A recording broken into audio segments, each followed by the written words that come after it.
Hi hello friends, எல்லாருக்கும் வணக்கம். கத்திரிக்காய் காரக்குழம்பு செய்ய போகிறேன். கடுகு வெங்காயம்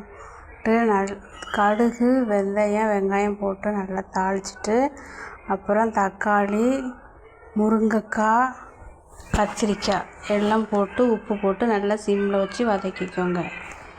தக்காளி போட்டு அடி பிடிக்காது, உப்புலாம் போட்டுக்கோங்க. சிம்மில் வச்சு வதக்கிட்டு குழம்பு மசாலாத்தூள் போட்டுட்டு தேங்காய் தக்காளி அரைச்சி ஊற்றிட்டு, தக்காளி அரைச்சி ஊற்றினா குழம்பு கலர் கிடைக்கும். அதனால் தக்காளி 2 தக்காளி போட்டு அரைச்சி ஊற்றிருக்கேன்.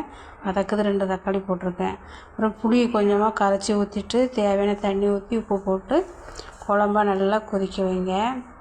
நீங்கள் தேங்காய் கூட சின்ன வெங்காயம் அரைச்சாலும் நல்லா வாசம் வரும். நான் வதக்கிறதுக்கு சின்ன வெங்காயம் நிறைய போட்டுட்டேன், அதனால் தேங்காய் கூட அரைக்கலை. பாருங்கள், குழம்பு கொதித்து சுண்டி வந்தாச்சு. குழம்பு ரெடி. கத்திரிக்காய் குழம்பு, காரக்குழம்பு, புளிக்குழம்புனாலே நல்லா டேஸ்ட்டாக இருக்குங்க. இந்த முருங்காலாம் போட்டிருக்கோமா, கத்திரிக்காய் நல்லா மசிஞ்சு வந்துருச்சு. குழம்பு நல்லா டேஸ்ட்டாக வந்துருச்சு. நீங்களும் இதேமாரி செஞ்சு பாருங்கள், நல்லாயிருக்கும். ஓகே, டாட்டா பாய். சேனலுக்கு சப்ஸ்கிரைப் பண்ணுங்கள், லைக் பண்ணுங்கள், ஷேர் பண்ணுங்கள். வீடியோ பார்த்து என்ஜாய் பண்ணுங்கள். ஓகே, நீங்களும் இதேமாரி சமையல் செஞ்சு சாப்பிடுங்க. தொட்டுக்க கீரை தான் கடைஞ்சிருக்கேன். நாங்கள் இப்படி தாங்க சாப்பிடுவோம். இதுக்கு மேலே ஸ்பெஷலாலாம் எதுவும் சேர்க்க மாட்டோம். தயிர் வேணும்.